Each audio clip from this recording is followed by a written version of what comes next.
ನಮಸ್ತೆ ಎಲ್ಲರಿಗೂ. ಇದು ಟ್ಯೂಸ್ಡೇ ಬ್ಲಾಗ್ ಆಗಿರುತ್ತೆ. ನಾನು ಹೇಳಿದ್ನಲ್ಲ, ಊರಿಗೆ ಹೋಗಬೇಕು ಅಂತ ಹೇಳ್ಬಿಟ್ಟು, ಮಂಗಳವಾರ ಬುಧವಾರ ಹಬ್ಬ ಇದೆ ಅಂತ ಹೇಳ್ಬಿಟ್ಟು ಅದಕ್ಕೆ ಎಲ್ಲ ಹೊರಟಿದ್ವಿ. ಆಟೋ ಬುಕ್ ಮಾಡಿದ್ದೆ. ನಮ್ಮ ಯಜಮಾನ್ರು ಅಮ್ಮನ ಮನೆ ತನಕ ಬಿಟ್ಕೊಡ್ತೀನಿ ಅಂತ ಹೇಳ್ಬಿಟ್ಟು ಕರ್ಕೊಂಡು ಹೋಗ್ತಿದ್ರು. ಸರಿ ಆಯಿತು, ನೀವೇನು ಬೇಡ ಬಿಡಿ, ಹೋಗ್ತೀನಿ, ಆಟೋ ಮನೆ ಹತ್ರನೇ ಬಂದಿದೆಯಲ್ಲ, ಅಮ್ಮನ ಹಂಗೆ ಕ್ಯಾಚ್ ಮಾಡ್ಕೊಂಡು ಹೋಗ್ತೀನಿ ಅಂದರು. ಕೇಳಲಿಲ್ಲ. ಇಷ್ಟೊತ್ತಲ್ಲೆಲ್ಲ ಬೇಡ ಅಂತ ಹೇಳ್ಬಿಟ್ಟು ಇದು ಮಾಡಿದ್ರು. ಟ್ರೈನ್ ಬಂದು 5 ಗಂಟೆ ಟ್ರೈನ್ ಇದ್ದಿದ್ದು. ನಾವು 3 ಗಂಟೆಗೆ ಎದ್ದು ಎಲ್ಲ ರೆಡಿ ಆದ್ವಿ. ನಾನು ಹತ್ತತ್ರ 4 ಗಂಟೆ ಆಗಿತ್ತು. ಆಟೋ ಬುಕ್ ಮಾಡಿದ್ದೆ, ಮನೆ ಹತ್ರ ಬಂತು. ಸರಿ ಅಂತ ಹೇಳ್ಬಿಟ್ಟು ಹೊರಟಿದ್ದು ಅಮ್ಮನ ಮನೆಗೆ. ಆಮೇಲೆ ಅಮ್ಮ ಬಂದು ಆಟೋ ಹೊತ್ಕೊಂಡ್ರು. ಅಮ್ಮ, ನನ್ನ ತಮ್ಮ, ನಾನು 3 ಜನ ಮತ್ತು ಮಕ್ಕಳು 2, ಒಟ್ಟು 5 ಜನ ಹೊರಟ್ವಿ. ನಮ್ಮ ಯಜಮಾನ್ರು ವಾಪಸ್ ಮನೆಗೆ ಹೋದರು. ಆಮೇಲೆ ನಾನು ಹೇಳ್ದಂಗೆ ಮೈಸೂರಿಗೆಲ್ಲ ಸ್ಯಾರೀಸ್ ಎಲ್ಲ ಕೇಳಿದರು ಅಂತ ಹೇಳಿದ್ನಲ್ಲ, ಅದನ್ನೆಲ್ಲ ಒಂದು ಬ್ಯಾಗ್ ಹಾಕ್ಕೊಂಡಿದ್ದೆ. ಮತ್ತು ಕಾಲೇಜ್ ಬ್ಯಾಗ್ ಥರ ಇದೆಯಲ್ಲ, ಅದರಲ್ಲೆಲ್ಲ ನಮ್ಮದು ಬಟ್ಟೆಗಳೆಲ್ಲ ಇಟ್ಕೊಂಡಿದ್ದೆ. ಇನ್ನು ಮಾಮೂಲಿ ನನಗೆ ಯಾವಾಗಲೂ ಹಾಕ್ಕೊಳ್ಳೋದಕ್ಕೆ ಬ್ಯಾಗ್ ಇರಲೇಬೇಕು, ಅದೊಂದು ಸಪ್ರೇಟಾಗಿ ಇಟ್ಕೊಂಡಿದ್ದೆ. ಆಮೇಲೆ ಹೊರಟ್ವಿ. ನಮಗೆ ಇದು ಬಂದು ರೈಲ್ವೆ ಸ್ಟೇಷನ್ ಮನೆ ಹತ್ರದಿಂದ ಒಂದು 10 ನಿಮಿಷ ಆಗುತ್ತೆ ಅಷ್ಟೇ, ಜಾಸ್ತಿ ದೂರ ಏನಿಲ್ಲ. ಒಂದು ಆಟೋಗೆ 50 ರೂಪೀಸ್ ಆಗುತ್ತೆ ಅಷ್ಟೇ. ನಾವು ಮೆಜೆಸ್ಟಿಕ್ ಹೋಗಲ್ಲ. ನಾವೇನಾದರೂ ಮೈಸೂರು ಕಡೆ ಹೋಗಬೇಕು ಅಂತ ಇದ್ದರೆ ನಾವು ಯಾವಾಗಲೂ ಇದೇ ಟ್ರೈನೇ ಹತ್ಕೊಳ್ಳೋದು. ನಾವೇನಾದರೂ ನಮ್ಮ ಕುಣಿಗಲ್ಗೆ ಹೋಗಬೇಕು ಅಂದರೆ ನಾವು ಟ್ರೈನಲ್ಲೆಲ್ಲ ಹೋಗೋದಿಲ್ಲ. ನಮ್ಮ ಯಜಮಾನ್ರ ಮನೆಗೆ ಬಸ್ಸಲ್ಲೇ ಜಾಸ್ತಿ ಆಲ್ಮೋಸ್ಟ್ ಹೋಗೋದು. ನಮ್ಮ ಮೈಸೂರು ಸೈಡ್, ನಮ್ಮೂರು ಸೈಡೆಲ್ಲ ಹೋಗಬೇಕು ಅಂದರೆ ನಮ್ಮ ಅಜ್ಜಿ ಇದ್ದಾಗಿಂದನೂ ಅಷ್ಟೇನೆ ನಾವು ಯಾವಾಗಲೂ ಇದೇ ಟ್ರೈನಲ್ಲೇ ಹೋಗೋದು. ಫಸ್ಟು ಇಲ್ಲಿ ಇದು ಇರಲಿಲ್ಲ, ಇದು ಸ್ಟೇಷನ್ ಇರಲಿಲ್ಲ. ಡೈರೆಕ್ಟ್ ಮೆಜೆಸ್ಟಿಕ್ಕೆ ಹೋಗ್ಬಿಡ್ತಿದ್ವಿ. ಬಟ್ ಈಗ ಇಲ್ಲಿ ಸುಮಾರು ಒಂದು 10 ವರ್ಷದ ಮೇಲೆ ಆಯಿತು ಇಲ್ಲಿ ಸ್ಟೇಷನ್ ಆಗಿ. ಅದರಿಂದ ನಾವು ಯಾವಾಗಲೂ ಇಲ್ಲೇ ಬರ್ತೀವಿ. ಮತ್ತು ಎಲ್ಲ ಸ್ಟೇಷನಲ್ಲೂ ಅಷ್ಟೇ ಇವಾಗ ಪೊಲೀಸ್ಗಳನ್ನ ಇಡ್ತಿದ್ದಾರೆ. ಏನಕ್ಕೆ ಅಂತ ಗೊತ್ತಿಲ್ಲ, ಪ್ರತಿಯೊಂದು ಸ್ಟೇಷನಲ್ಲೂ ಇದ್ದೇ ಇರ್ತಾರೆ ಇವಾಗ. ಆಮೇಲೆ ಅದು ಬೇರೆ ಟ್ರೈನ್ ಹೊರಟಿದ್ದು, ಇಲ್ಲಿ ಅದು ಸ್ಟಾಪ್ ಇರಲಿಲ್ಲ. ಆಮೇಲೆ ನೆಕ್ಸ್ಟು ಟಿಕೆಟ್ ತೊಗೊಂಡಾದ್ಮೇಲೆ ನಮ್ಮ ಟ್ರೈನ್ ಬಂತು. ಫುಲ್ಲು ಖಾಲಿ ಇರುತ್ತೆ, ಏನು ಆರಾಮಾಗಿ ಮಲ್ಕೊಂಡು ಹೋಗ್ಬೋದು. ಸ್ಲೀಪಿಂಗ್ ಕೋಚಿಂಗ್ ಥರನೇ ಇತ್ತು. ಮಾಮೂಲಿ ಯಾವಾಗಲೂ ಅಷ್ಟೇ, ನಾವೇನಿದು ಹೊಸ್ತಲ್ಲ ಹೋಗ್ತಿರೋದು, ನಾವು ಯಾವಾಗ ಹೋದ್ರೂ ಅಷ್ಟೇ ಒಂದೊಂದು ಸೀಟಲ್ಲಿ ಒಬ್ಬೊಬ್ಬರು ಮಲ್ಕೊಂಡೇ ಬಿಡ್ತೀವಿ. ಏನಕ್ಕಂದರೆ 2.5 ಅವರ್ ಜರ್ನಿ ಇರುತ್ತೆ. ನಮ್ಗೆ ಆಲ್ಮೋಸ್ಟ್ ನೈಟೆಲ್ಲ ನಿದ್ದೆನೇ ಇರೋಲ್ಲ. ನಾವು ಮಲಗೋದೇ ನಿಮಗೆ ಗೊತ್ತಿರೋಂಗೆ 1 ಗಂಟೆ 1:30 ಆಗೇ ಹೋಗುತ್ತೆ.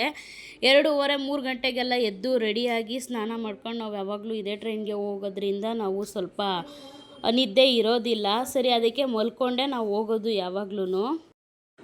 ಇಲ್ಲಿ 5 ಗಂಟೆ, 5:10, 5:15 ಈ ಥರ ಟೈಮಿಂಗ್ಸೇ ಇಲ್ಲ.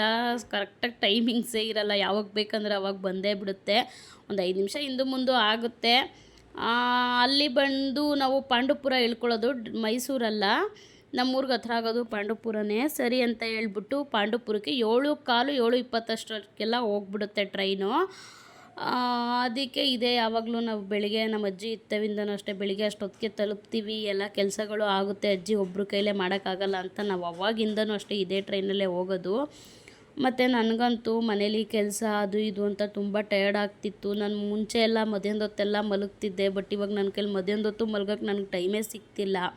ಸೊ ಅದಕ್ಕೆ ನಾನು ಟ್ರೈನಲ್ಲಿ ಮಲಗೇ ಬಿಟ್ಟಿದ್ದೆ. ಅದನ್ನು ನನ್ನ ತಮ್ಮ ನನ್ನ ಮಗ ಇಬ್ಬರು ಸೇರ್ಕೊಂಡು ವೀಡಿಯೋ ಮಾಡಿದ್ದಾರೆ ಅದನ್ನು. ಆಮೇಲೆ ನಾವು ಎಷ್ಟೊತ್ತಲ್ಲಾದರೂ ಹೋಗಲಿ, ಬೆಳಿಗ್ಗೆ ಹೋಗಲಿ ಮಧ್ಯಾಹ್ನ ಹೋಗಲಿ, ಖಾಲಿ ಹೊಟ್ಟೆಲಾದರೂ ಸರಿನೇ ಎಣ್ಣೆ ಜಿಡ್ಡೆಲ್ಲ ತಿನ್ನಬೇಡ ಅಂತ ಬೈತಾರೆ. ಬಟ್ ನಾವು ಟ್ರೈನಲ್ಲಿ ಹೋಗ್ತಿದ್ದೀವಿ ಅಂತ ಅಂದರೆ ಮದ್ದು ರೊಡೆ ತಿಂದೆ ನಾವು ಹೋಗೋದೇ ಇಲ್ಲ. ಅವಾಗೆಲ್ಲ ಎಷ್ಟು ಕಡಿಮೆ ಇತ್ತು ರೈಟು, ಇವಾಗ 20 ರೂಪಾಯಿ ಒಂದು ಮದ್ದು ರೊಡೆ.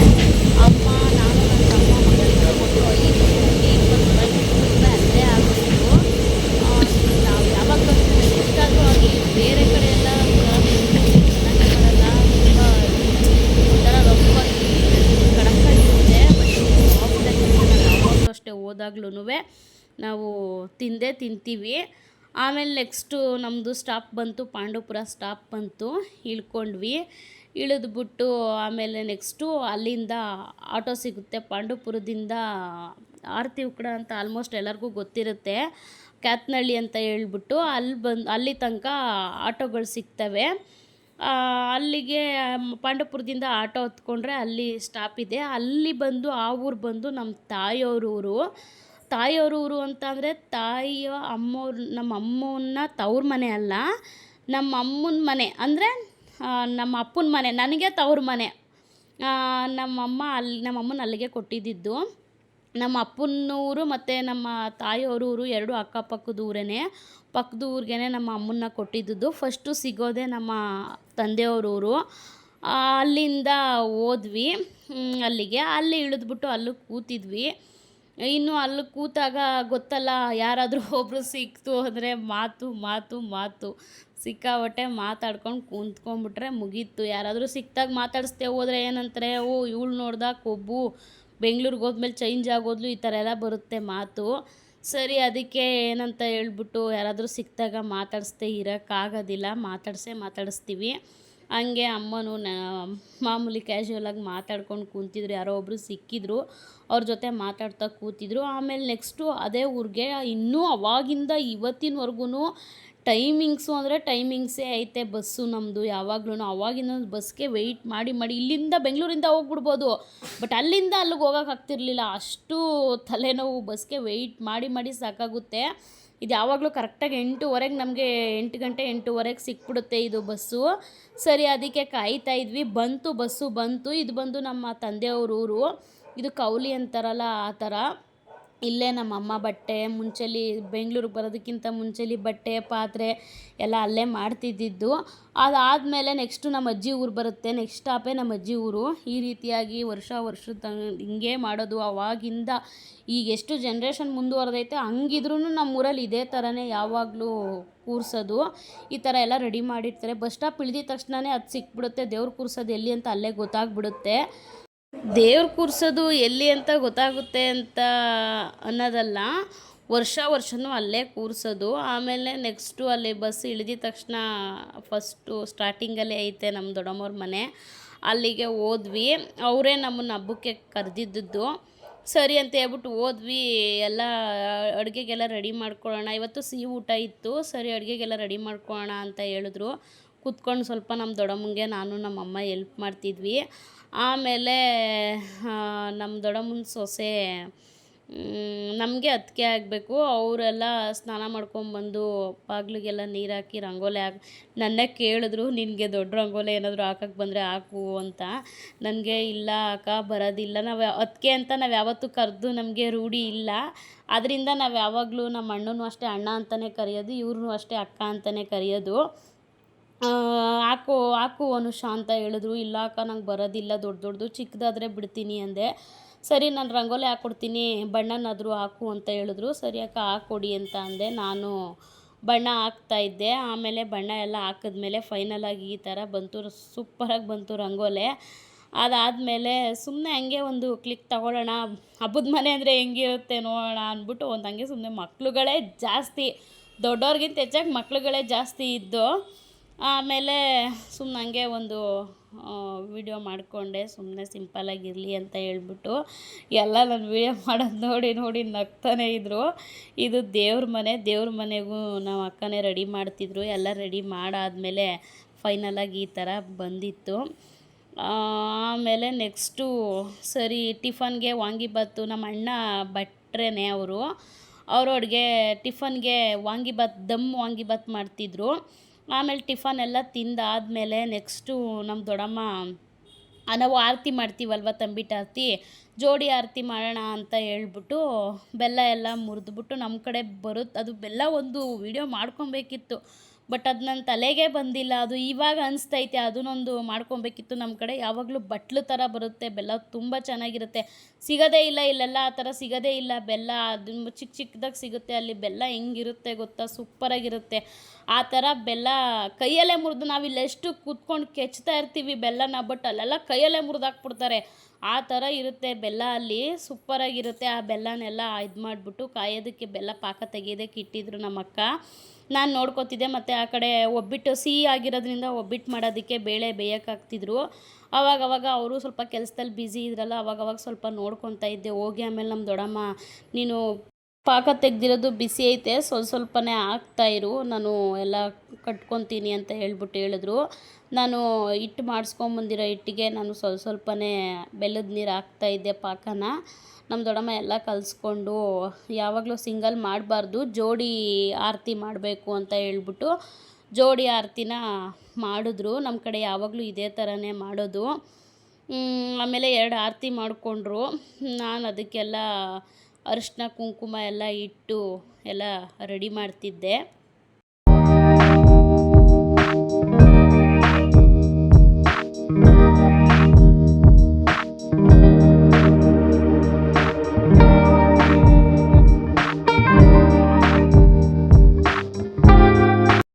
ಆಮೇಲೆ ಆರತಿ ಎಲ್ಲ ನಮ್ಮ ದೊಡ್ಡಮ್ಮ ರೆಡಿ ಮಾಡಿದ್ರು. ರೆಡಿ ಮಾಡಾದಮೇಲೆ ನಾನು ಇದು ಅರಿಶಿನ ಕುಂಕುಮ ಎಲ್ಲ ಇಟ್ಟು, ಇದು ಬಂದು ನಮ್ಮ ಕಡೆ ಈ ಹೂವನ್ನು ತಂಬಿಟ್ಟು ಹೂವು ಅಂತಲೇ ಕರಿತೀವಿ. ನಮ್ಮ ಕಡೆ ತಂಬಿಟ್ಟು ಹೂವು ಅಂತಲೇ ಇದು ಫುಲ್ಲು ಫೇಮಸ್ ಆಗೈತೆ. ಇದು ಮಾರಮ್ಮನ ದೇವಸ್ಥಾನದ ಹತ್ರ ಇರುತ್ತೆ ಇದು ಮರ. ಎಷ್ಟು ದೊಡ್ಡ ಮರ ಇರುತ್ತೆ ಅಂದರೆ ಅಷ್ಟು ದೊಡ್ಡ ಮರ ಇರುತ್ತೆ. ಮಾರಮ್ಮನ ದೇವಸ್ಥಾನ ಎಲ್ಲೆಲ್ಲಿ ಇರುತ್ತೋ ಅಲ್ಲಲ್ಲಿ ಮರ ಇದ್ದೇ ಇರುತ್ತೆ. ಅದು ಈ ಟೈಮ್ಗಳಲ್ಲಿ ಚೆನ್ನಾಗಿ ಬಿಡುತ್ತೆ ಅದು ಹೂವು. ಅದು ಯಾವಾಗ ಹಬ್ಬಗಳಿರುತ್ತೆ ಆ ಟೈಮಲ್ಲೇ ಇದು ಬಿಡೋದು. ನಮ್ಮ ಕಡೆ ಎಲ್ಲ ಈ ಬೆಂಗಳೂರಲ್ಲಿ ಮತ್ತು ನಮ್ಮದು ಯಜಮಾನ್ರು ಮನೆ ಸೈಡ್ ಕುಣಿಗಲ್ ಸೈಡಲ್ಲೆಲ್ಲ ಯಾವ ಹೂವು ಬೇಕೋ ಆ ಹೂವನ್ನೇ ಹಾಕ್ಬಿಡ್ತಾರೆ. ಬಟ್ ಇಲ್ಲಿ ಹಂಗಲ್ಲ, ನಮ್ಮೂರ ಕಡೆ ಇದೇ ಹೂವನ್ನೇ ತಂಬಿಟ್ಟು ಆರತಿಗೆ ಹಾಕೋದು. ಅದಕ್ಕೆ ತೊಗೊಂಬಂದಿದ್ರು, ಅದನ್ನು ಕಿತ್ಕೊಂಬಂದಿದ್ರು. ಸರಿ ಚೆನ್ನಾಗಿತ್ತು, ಅದಕ್ಕೆ ಅದೊಂದು ತೋರಿಸೋಣ ನಿಮಗೆ ಅದನ್ನು ಅಂತ ಹೇಳ್ಬಿಟ್ಟೆ ನಾನು ಅದನ್ನು ವಿಡಿಯೋ ಮಾಡಿಕೊಂಡೆ. ಆಮೇಲೆ ಅರಿಶಿನ ಕುಂಕುಮ ಎಲ್ಲ ಹಚ್ಬಿಟ್ಟು ಅದು ಒಂದು ಕಡ್ಡಿ ಬರುತ್ತಲ್ಲ, ಇದ್ರದ್ದು ಕಡ್ಡಿ, ಪರಕೆ ಕಡ್ಡಿ ಬರುತ್ತಲ್ಲ, ಹಂಚು ಕಡ್ಡಿ ಥರ, ಅದನ್ನೆಲ್ಲ ಒಂದೇ ಸೈಜಲ್ಲೆಲ್ಲ ಕಟ್ ಮಾಡಿಕೊಂಡು ಅದಕ್ಕೆ ಪೋಣಿಸ್ಬೇಕು. ಅದನ್ನು ತಂಬಿಟ್ಟು ಹೂವನ್ನ ಎಲ್ಲ ಪೋಣಿಸ್ಕೊಬೇಕು. ನೋಡಿ ಫೈನಲಾಗಿ ಅದು ಯಾವ ಥರ ಬರುತ್ತೆ ಅಂತ ನೋಡಿ. ತುಂಬ ಚೆನ್ನಾಗಿರುತ್ತೆ. ಗೊತ್ತಿರೋರಿಗೆಲ್ಲ ಗೊತ್ತಿರುತ್ತೆ, ಇದೇನು ಹೊಸ ನ್ಯೂಸ್ ಹೇಳ್ತಾವಳ ಇವಳು ಅಂತ ಅಂದ್ಕೊಬೋದು. ಗೊತ್ತಿಲ್ಲದೆ ಇದ್ದವ್ರಿಗೂ ತಿಳ್ಕೊತಾರೆ ಅಂತ ಅಷ್ಟೇ ನಾನು ಹೇಳ್ತಾ ಇರೋದು. ಆಮೇಲೆ ಅದು ಫೈನಲಾಗಿ ಈ ಥರ ಪೋಣಿಸ್ಬೇಕು. ಅದ್ರ ಒಳಗಡೆ ಒಂದು 5 ಕಡ್ಡಿ, 2 ಆರತಿಯಿಂದ 10 ಕಡ್ಡಿ ಮಾಡಿದ್ದೆ ನಾನು. ನಮ್ಮ ದೊಡ್ಡಮ್ಮ ಬೇಡ, 2 ಆರತಿಯಿಂದ 9 ಕಡ್ಡಿ ಮಾಡು ಸಾಕು, 1ಕ್ಕೆ 5 1ಕ್ಕೆ 4 ಮಾಡು ಸಾಕು ಅಂತ ಹೇಳಿದ್ರು. ಸರಿ ಆಯಿತು ಅಂತ ಹೇಳ್ಬಿಟ್ಟು ನಾನು 9 ಕಡ್ಡಿ ಮಾಡಿದೆ. ಆಮೇಲೆ ಚೆನ್ನಾಗಿ ಬಂತು, ನೋಡೋಕ್ಕೂ ಒಳ್ಳೆ ಲುಕ್ಕಾಗಿ ಕಾಣಿಸ್ತಿತ್ತು. ಆಮೇಲೆ ಅದ್ರ ಒಳಗಡೆನೇ ಪೂಜೆ ಸಾಮಾನು, ಕಾಯಿ, ಬಾಳೆಹಣ್ಣು, ಎಲೆ ಅಡಿಕೆ, ಕಡ್ಡಿ, ಕರ್ಪೂರ, ಹೂವು ಎಲ್ಲ ಅದ್ರ ಒಳಗಡೆನೇ ಇಟ್ಟಿದ್ವಿ. ಅದು ಅಲ್ಲಿ ಆರತಿ ಮುರ್ಕೊತಾರಲ್ವ, ಅದು ಅರ್ಧ ಅಲ್ಲಿ ತೆಗೆದುಬಿಡ್ತಾರೆ. ಅಲ್ಲಿ ದೇವಸ್ಥಾನದಲ್ಲಿ ತೆಗೆದ ಮೇಲೆ ಇನ್ನು ಅರ್ಧ ನಮಗೆ ಕೊಡ್ತಾರೆ. ಆವಾಗ ಅಲ್ಲಿ ಪೂಜೆ ಮಾಡಿಸೋದಕ್ಕೆ ಅಂತ ಹೇಳ್ಬಿಟ್ಟು ಆರತಿ ಒಳಗಡೆನೇ ಇಟ್ಕೊಂಡು ಹೋಗೋದು ಯಾವಾಗ್ಲೂ. ಫೈನಲಾಗಿ ನೋಡಿ ಈ ಥರ ಬಂತು. ಈ ಥರ ಅದ್ರ ಒಳಗಡೆ ಚುಚ್ಚಬೇಕು. ತುಂಬ ಚೆನ್ನಾಗಿ ಬಂತು ಮಾತ್ರ. ನನಗಂತೂ ನಾನು ಬೇರೆಯವ್ರ ಮನೆ ಏನಲ್ಲ, ಅದು ನಮ್ಮ ದೊಡ್ಡಮ್ಮನ ಮನೆಯೇ. ನಾವು ಅಂದ್ರೂ ನಮ್ಮದೇ ಬೇರೆಯವ್ರದ್ದೇ ಅಂತಾರಲ್ಲ, ಆ ಥರ ನನಗೆ ಅನ್ನಿಸ್ಲೇ ಇಲ್ಲ. ತುಂಬ ಖುಷಿ ಆಯಿತು. ನಾವು ನಮ್ಮ ಅಜ್ಜಿ ಮನೇಲಿ ಇದ್ದಾಗ ನಾವೆಲ್ಲ ಚಿಕ್ಕವರಿದ್ವಿ. ಇನ್ನು ಆವಾಗಲೂ ಅಷ್ಟೇ ನಮ್ಮ ಅಜ್ಜಿಗೆಲ್ಲ ಹೆಲ್ಪ್ ಮಾಡ್ತಿದ್ವಿ. ನಾನು ಚುಚ್ತೀನಿ, ನಾನು ಪೋಣಿಸ್ತೀನಿ ಹೂವನ ಅಂತ ಕಿತ್ತಾಡ್ತಿದ್ವಿ ನಾವು. ಅದೆಲ್ಲ ಮರ್ತೋಗ್ಬಿಟ್ಟಿತ್ತು. ಸುಮಾರು ಒಂದು 9-10 ವರ್ಷದಿಂದನೂ ಮರ್ತೋಗ್ಬಿಟ್ಟಿತ್ತು. ಅದು ಅಂದರೂ ತಪ್ಪಾಗಲ್ಲ. ನನ್ನ ಮದುವೆ ಆದಾಗಲೇ ಅದೆಲ್ಲ ನಿಂತೋಯ್ತು. ಆವಾಗಿಂದ ಅಜ್ಜಿಗೆ ಹುಷಾರಿಲ್ಲ, ಅದು ಇದು ಮಾಡೋದೇ ಸ್ವಲ್ಪ ಡಿಲೇ ಮಾಡಿಬಿಟ್ರು. ಅಂದರೆ ನನ್ನ ಮದುವೆ ಆದಮೇಲೂ 2 ವರ್ಷ 3 ವರ್ಷ ಮಾಡಿದ್ರು ಅಜ್ಜಿ. ಅವಾಗೆಲ್ಲ ನಿಮ್ಮ ಯಜಮಾನ್ರಿಗೆ ಹೇಳವ, ನಿನ್ನ ಮೈದನಿಗೆ, ನಿಮ್ಮ ಮೈದಿರಿಗೆಲ್ಲ ಹೇಳವ, ನಿಮ್ಮ ಅತ್ತೆ ಮಾವನಿಗೆ ಹೇಳವ, ಎಲ್ಲರೂ ಬರ್ತಾರೆ, ಹೇಳು, ಫೋನ್ ಮಾಡಿಕೊಡು, ನಾನೇ ಹೇಳ್ತೀನಿ ಅಂತ ಅಜ್ಜಿ ಹಿಂಸೆ ಕೊಡ್ತಿದ್ರು. ಬಟ್ ಆವತ್ತಿನ ಕಾಲದಲ್ಲಿ ಯಾರು ಕರೆದ್ರೂ ಬರ್ತಿರಲಿಲ್ಲ. ನಾವು ಮಾತ್ರ ಹೋಗ್ತಿದ್ವಿ, ನಮ್ಮ ಕೈಲಾಗಿದ್ದು ಮಾಡಿ ಬರ್ತಿದ್ವಿ ಈ ಹಬ್ಬಕ್ಕೆ. ಆಮೇಲೆ ಅಜ್ಜಿ ಹುಷಾರು ತಪ್ಪಾಯಿತು. ಸುಮಾರು 6 ವರ್ಷನೇ ಆಯಿತು ನಾವು ಊರಿಗೆ ಹೋಗಿ. ಆಮೇಲೆ ಕರೋನಾ ಅದು ಇದು ಅಂದ್ಕೊಂಡು ಒಂದು 2-3 ವರ್ಷ ಸ್ಟಾಪ್ ಮಾಡಿಬಿಟ್ಟಿದ್ರು. ಮತ್ತು ತಿರ್ಗಾ ನಮ್ಮದು ಅಲ್ಲಿ ಬಸ್ ಸ್ಟಾಪ್ ಹತ್ರ ಇನ್ನೂ ಮೇಲ್ಗಡೆ ದೇವಸ್ಥಾನ ಕಟ್ತಿದ್ರು. ಅದರಿಂದ ಸ್ವಲ್ಪ ಹಬ್ಬನ ಒಟ್ಟು 5 ವರ್ಷ ಅಂತ ಅನಿಸುತ್ತೆ ನಿಲ್ಲಿಸ್ಬಿಟ್ಟಿದ್ರು. 5 ವರ್ಷದಿಂದ ನಿಲ್ಲಿಸಿದ ಮೇಲೆ ಇದೇ ಮಾಡಿರೋದು ಫಸ್ಟು. ಅದಕ್ಕೆ ಎಲ್ಲ ಜೋರಾಗಿ ಮಾಡ್ತಾರೆ. ಈ ಸಲ 5 ವರ್ಷದಿಂದ ನಿಲ್ಲಿಸಿದ್ದು, ಬನ್ನಿ ಅಂತ ಕರಿತಾನೆ ಇದ್ರು ನಮ್ಮ ದೊಡ್ಡಮ್ಮ. ಸರಿ ಆಯಿತು ಹೋಗಿ ಬರೋಣ ಅಂತೇಳ್ಬಿಟ್ಟು ಹೋಗಿದ್ವಿ.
ಇದು ಹಬ್ಬ ಯಾವ ರೀತಿ ಅಂತ ಅಂದರೆ, ಇನ್ನೂ ಚಿಕ್ಕ ಮಕ್ಳು ಇರ್ತಾರಲ್ಲ, ಇನ್ನೂ ಮೆಚೂರ್ಡ್ ಆಗಿರಲ್ವಲ್ಲ, ಅಂಥ ಮಕ್ಳ ಕೈಲಿ ದೇವ್ರನ್ನ ಇದು ಪೂಜಿಸಿ ಅದನ್ನು ಅವ್ರಿಗೆ ಒರೆಸಿ, ನಮ್ಮದು ಹೊಳೆ ಇದೆ, ಕೆ ಆರ್ ಎಸ್ಸಿಂದ ಬರೋ ನೀರು ನಮ್ಮ ಊರು ಮನೆ ಪಕ್ಕದಲ್ಲೇ ಹೊಳೆ ಇದೆ.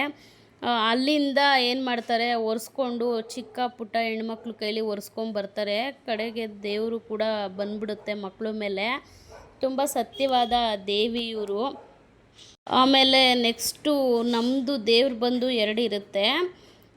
ಮತ್ತು SC ST ಅಂತಾರಲ್ಲ, ಅವ್ರದ್ದು ದೇವ್ರು ಬಂದು 2 ಇರುತ್ತೆ.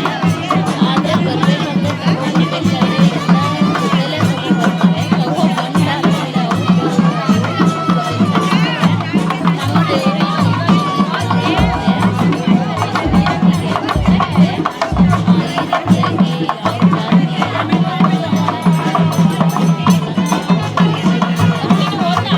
ತಗೊಂಡ್ಬಂದಾದ್ಮೇಲೆ ನಮ್ಮ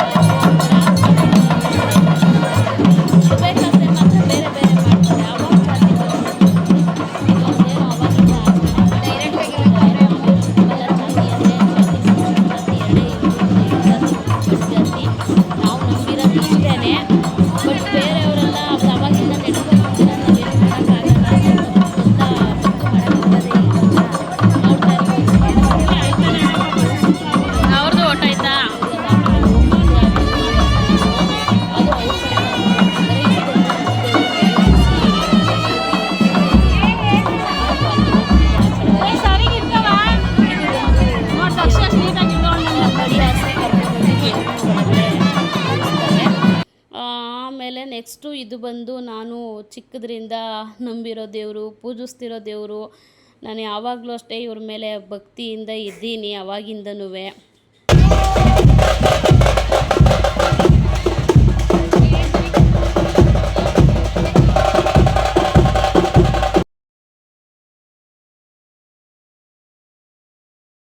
ಹಬ್ಬ ಮಾತ್ರ ತುಂಬ ಚೆನ್ನಾಗಿತ್ತು. 5-6 ವರ್ಷದಿಂದ ಮಾಡಿರಲಿಲ್ಲ, ತುಂಬ ಖುಷಿಯಾಯಿತು.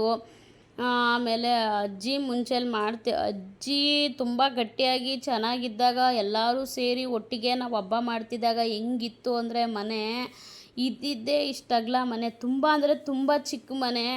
ಹಾಲು ಅಡುಗೆ ಮನೆ ಅಷ್ಟೇ, ರೂಮ್ ಗೀಮ್ ಏನೂ ಇಲ್ಲ.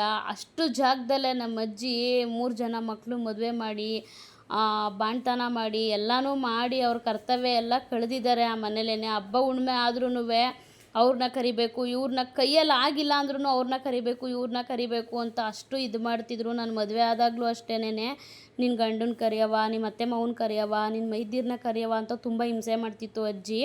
ನಾವು ಕರಿತಿದ್ರು, ಅವರು ಇಲ್ಲ ಮಾಡಿ ಅಂತ ಯಾರೂ ಸರಿಯಾಗಿ ಬರ್ತಾನೆ ಇರಲಿಲ್ಲ. ಆದರೆ ಇವಾಗ ಗೊತ್ತಾಗ್ತಿದೆ ಅವ್ರ ವ್ಯಾಲ್ಯೂ ಏನು ಅಂತ ಹೇಳ್ಬಿಟ್ಟು. ನೋಡಿ, ಹೋಗ್ಬೇಕಾದ್ರೆ 4 ದೇವರು ಒಟ್ಟಿಗೆ ಹೋಗಿರೋದು. ಇದೇನಾಗ್ಬಿಟ್ಟಿದೆ ಅಂದರೆ, ವೀಡಿಯೋಸು ಸ್ವಲ್ಪ ಹಿಂದೆ ಮುಂದೆ ಆಗಿಬಿಟ್ಟಿದೆ. ಯಾಕಂದರೆ ನನಗೆ ತುಂಬ ಎಡಿಟ್ ಮಾಡೋಕ್ಕೂ ಸಿಕ್ಕಾಪಟ್ಟೆ ಕಷ್ಟ ಆಗೋಯಿತು. ಯಾಕಂದರೆ ತುಂಬ ವೀಡಿಯೋಸ್ ಎಲ್ಲ ಇತ್ತು ಎಡಿಟ್ ಮಾಡೋಕ್ಕೆ, ಅದನ್ನೆಲ್ಲ ಕಟ್ ಮಾಡೋದಕ್ಕೆ ಎಲ್ಲ ಸಿಕ್ಕಾಪಟ್ಟೆ ಕಷ್ಟ ಆಯಿತು ನನಗೆ. ಆಮೇಲೆ ಸರಿ ಅಂತ ಹೇಳ್ಬಿಟ್ಟು ಎಲ್ಲ ಪೂಜೆ ಗೀಜೆ ಎಲ್ಲ ಮುಗಿಸ್ಕೊಂಡು, ಆರತಿ ಅವ್ರ ಮನೇಲೇ ತೊಗೊಂಡೋದ್ರು. ನಮ್ಮ ದೊಡ್ಡಮ್ಮನ ಮಕ್ಕಳು ಮೊಮ್ಮಕ್ಕಳೆಲ್ಲ ತೊಗೊಂಡೋದ್ರು. ಅಲ್ಲೆಲ್ಲ ಆರತಿ ಎಲ್ಲ ಇದು ಮಾಡಿ ಪೂಜೆ ಮಾಡಿಸಿ, ನೆಕ್ಸ್ಟು ನಮ್ಮ ಅಜ್ಜಿ ವಾರ್ಗಿತಿ ಮನೆ ಇದೆ. ನಮ್ಮ ಅಜ್ಜಿ ವಾರ್ಗಿತಿ ಇಬ್ಬರು ವಾರ್ಗಿತಿ ಮನೆ ಇದೆ. ಅವ್ರನ್ನ ಫಸ್ಟು ಒಂದು ಮನೆಗೆ ಹೋದ್ವಿ. ಅವರು ತುಂಬ ಹಿಂಸೆ ಮಾಡ್ತಿದ್ರು, ಬನ್ನಿ ಅಂತ ಹೇಳ್ಬಿಟ್ಟು. ಸರಿ ಅಂತ ಹೇಳ್ಬಿಟ್ಟು ಫಸ್ಟು ನಮ್ಮ ಅಜ್ಜಿ ಎರಡನೇ ನಮ್ಮ ತಾತ ಆದಮೇಲೆ ನೆಕ್ಸ್ಟು ಇವರೇ. ನಮ್ಮ ಅಜ್ಜಿಗೆ ಮೊದಲನೇ ಮೈದ ಇವರೇ. ಅವ್ರ ಮೈದ ಸೊತೋಗೈತೆ. ವಾರ್ಗಿತಿ ಇದ್ದಾರೆ, ಇವಾಗ ಎದೊಳ್ತಿದ್ದಾರಲ್ಲ ಅವರೇ ವಾರ್ಗಿತಿ. ಅವ್ರ ಮಕ್ಕಳು ಮೊಮ್ಮಕ್ಕಳು, ಅವ್ರಿಗೂ 3 ಜನ ಹೆಣ್ಮಕ್ಳು, ಒಬ್ಬ ಗಂಡು ಮಗ. ಈ ರೀತಿಯಾಗಿ ಐತೆ ಅವ್ರದ್ದು ಜೀವನ. ಅವ್ರದ್ದು ಹೋಗಿ ಅಲ್ಲಿ ತುಂಬ ಹಿಂಸೆ ಮಾಡಿದ್ರು. ಕಾಫಿ ಟೀ ಊಟ ಎಲ್ಲ ಮಾಡು ಅಂತ ಅಲ್ಲಿ ನಮ್ಮ ದೊಡ್ಡಮ್ಮನ ಮೇಲೆ ಊಟ ಮಾಡಿಬಿಟ್ಟಿದ್ದೀವಿ, ಬೇಡ ಅಂತ ಒಬ್ಬಟ್ಟೆಲ್ಲ ತಿನ್ಕೊಂಬಂದ್ಬಿಟ್ಟಿದ್ದೀವಿ ಬೇಡ ಅಂದ್ಬಿಟ್ಟು ನಾವೇನು ತಿನ್ನಲಿಲ್ಲ. ಕಾಫಿ ಕೊಟ್ಟರು ಮತ್ತು ಅದು ಆರತಿ ಮಾಡಿ ತಂಬಿಟ್ಟೆಲ್ಲ ಕೊಟ್ಟರು, ತಿನ್ಕೊಂಬಂದ್ವಿ. ಆಮೇಲೆ ಇವ್ರು ಬಂದ್ಬಿಟ್ಟು ನಮ್ಮ ಅಜ್ಜಿಗೆ ಕೊನೆ ಮೈದಾ ಇವ್ರ ಮನೆಗೂ ಬಂದು ಇವರು ಮೈಸೂರಲ್ಲೇ ಇರೋದು. ತುಂಬ ಕಾಂಟ್ಯಾಕ್ಟರೆಲ್ಲ ನನ್ನ ತಂಗಿ ಇದ್ದಾಳೆ. ಆದರೂ ಇವರು ಯಾರೂ ಹಬ್ಬಕ್ಕೆ ಕರೆದಿರಲಿಲ್ಲ, ಯಾಕಂದರೆ ಎಲ್ಲ ಸಿಂಪಲ್ಲಾಗಿ ಮಾಡ್ತಿದ್ರಂತೆ, ಅದಕ್ಕೆ ಕರೆದಿರಲಿಲ್ಲ. ಇನ್ನು ನಾವು ಅಲ್ಲಿ ಸಿಕ್ಕಿದ ಮೇಲೆ ಬಾ ಅಂತ ಕರೆದ್ಮೇಲೆ ಮನೆಗೆ ಹೋಗಿಲ್ಲ ಅಂತ ಅಂದರೆ ಅದು ತಪ್ಪಾಗುತ್ತೆ ಬಿಡು ಅಂತ ಹೇಳ್ಬಿಟ್ಟು ಮನೆಗೆ ಹೋಗಿದ್ವಿ. ಇದು ಬಂದು ಪಾಪು, ನನ್ನ ತಂಗಿ ಪಾಪು. ಮೊದಲನೇದು ಪಾಪು ಒಂದು ಗಂಡು ಪಾಪು ಇದೆ, ಇದು ಎರಡನೇ ಪಾಪು. 6 ತಿಂಗಳು ಏನೋ ಅನಿಸುತ್ತೆ ಮಗುಗೆ, 6 ತಿಂಗಳು 7 ತಿಂಗಳು ಇರಬೇಕು. ಆಟ ಆಡ್ತಾಯಿತ್ತು. ಚೆನ್ನಾಗೈತೆ ಪಾಪು, ಅವಳ ಥರನೇ ಐತೆ. ದೊಡ್ಡದು ಪಾಪು ಬಂದು ಅವ್ರ ಅಪ್ಪನ ಥರ ಐತೆ. ಇದು ಚಿಕ್ಕ ಪಾಪು ಬಂದು ನನ್ನ ತಂಗಿ ಥರನೇ ಐತೆ. ಇವಳು ಇಲ್ಲಿ ಪರ್ಪಲ್ ಕಲರ್ ನೈಟಿ ಹಾಕೊಂಡು ಕೂತಿರೋಳು ನನ್ನ ತಂಗಿನೇ. ನಾನು ತೋರಿಸ್ಬೇಡ ಅಂದ್ಕೊಂಡು ಇದು ಮಾಡ್ತಿದ್ಲು. ಇವರು ನಮ್ಮ ಚಿಕ್ಕಮ್ಮನ ಪಕ್ಕ ಕೂತಿರೋದು ನಮ್ಮಮ್ಮ. ನಮ್ಮ ಚಿಕ್ಕಮ್ಮನ ಮಗಳು ಅವಳು. ಅದು ಅಲ್ಲೂ ಹೋಗಿ ಎಲ್ಲ ನಮ್ಮ ಅಜ್ಜಿ ವಾರ್ಗಿತ್ತಿ, ಕೊನೆ ವಾರ್ಗಿತ್ತಿ. ಅವರೂ ವಡೆ ಎಲ್ಲ ಮಾಡಿ ಸಿಹಿ ಇತ್ತಲ್ವ. ನಾವು ವರ್ಷವೂ ಯಾವಾಗಲೂ ಖಾರನೇ ಮಾಡ್ತಿದ್ದಿದ್ದು, ಬಟ್ ಏನೋ ಈ ವರ್ಷ ಏನೋ ಫಸ್ಟು ಡೇ ಸಿಹಿ ಮಾಡಿದ್ದಾರೆ, ಮಾರನೇ ದಿನ ಖಾರ ಮಾಡಿದ್ದಾರೆ. ಒಂದೇ ದಿನ ದೇವ್ರು ಇರ್ತಿದ್ದಿದ್ದು, ಇವಾಗೇನೋ 2 ವರ್ಷದಿಂದ ದೇವರು 2 ದಿನ ಇದೆಯಂತೆ. ಆಮೇಲೆ ಸರಿ ಅಂತ ಹೇಳ್ಬಿಟ್ಟು ನಾವು ಬರ್ತೀವಿ. ಅಲ್ಲಿ ಕೂರಿಸಿದ್ಮೇಲೆ ದೇವ್ರ ಹತ್ರ ಹೋಗಲು ರಶ್ ಇತ್ತು, ನೋಡೋಕ್ಕಾಗಿರಲಿಲ್ಲ. ಅದಕ್ಕೆ ಸರಿ ಅಂತ ಹೇಳ್ಬಿಟ್ಟು ಹೋಗಿದ್ವಿ ಅಲ್ಲಿ ದೇವಸ್ಥಾನದ ಹತ್ರ ಹೋಗ್ಬಿಟ್ಟು ಅಲ್ಲೆಲ್ಲ ತಿರ್ಗಾ ಕೈ ಮುಕ್ಕೊಂಡು ತಿರ್ಗಾ ನಮ್ಮ ದೊಡ್ಡಮ್ಮನ ಮನೆಗೆ ಹೋದ್ವಿ. ಅಲ್ಲೆಲ್ಲ ಸುಟ್ತಾಯಿದ್ರು. ಒಬ್ಬಿಟ್ಟೆಲ್ಲ ಸುಟ್ಟಾದಮೇಲೆ ಊಟ ಎಲ್ಲ ಮಾಡಾದ್ಮೇಲೆ ಎಲ್ಲರೂ ಫುಲ್ ಸೇರಿಕೊಂಡು ಸಿಕ್ಕಾಪಟ್ಟೆ ಎಂಜಾಯ್ ಮಾಡಿದ್ವಿ. ಡ್ಯಾನ್ಸ್ ಎಲ್ಲ ಆಡಿಕೊಂಡು ಬ್ಲೂ ಕಲರ್ ನೈಟಿ ಹಾಕ್ಕೊಂಡಿರೋಳು ನಾನೇ. ಎಲ್ಲ ತುಂಬ ಚೆನ್ನಾಗಿ ಎಂಜಾಯ್ ಮಾಡಿದ್ವಿ. ತುಂಬ ಖುಷಿ ಆಯಿತು ನನಗೆ. ಆಮೇಲೆ ನಮ್ಮ ಅಮ್ಮನೂ ಯಾವಾಗಲೂ ಡ್ಯಾನ್ಸ್ ಅಂತ ಏನೂ ಆಡಿರಲಿಲ್ಲ. ನಮ್ಮ ಅಮ್ಮನೂ ಸಿಕ್ಕಾಪಟ್ಟೆ ನಮ್ಮ ದೊಡ್ಡಮ್ಮ ಎಳ್ಕೊಂಡು ಹೋಗಿ ಕಡೆಗೂ ಬಿಟ್ಟೇ ಇಲ್ಲ.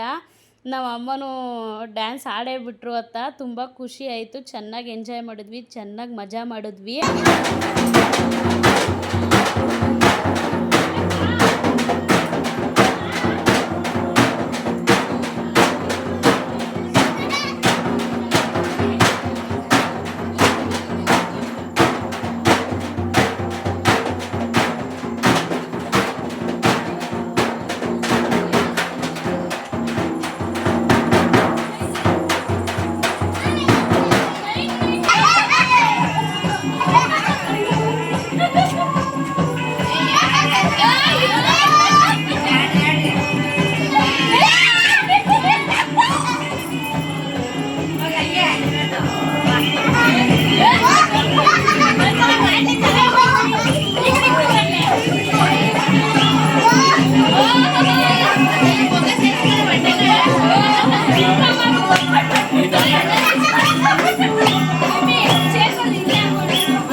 ಮಕ್ಕಳು ಅಷ್ಟೇ ಸಿಕ್ಕಾಪಟ್ಟೆ ಎಂಜಾಯ್ ಮಾಡಿದ್ರು. ತುಂಬ ಖುಷಿಯಾಯಿತು.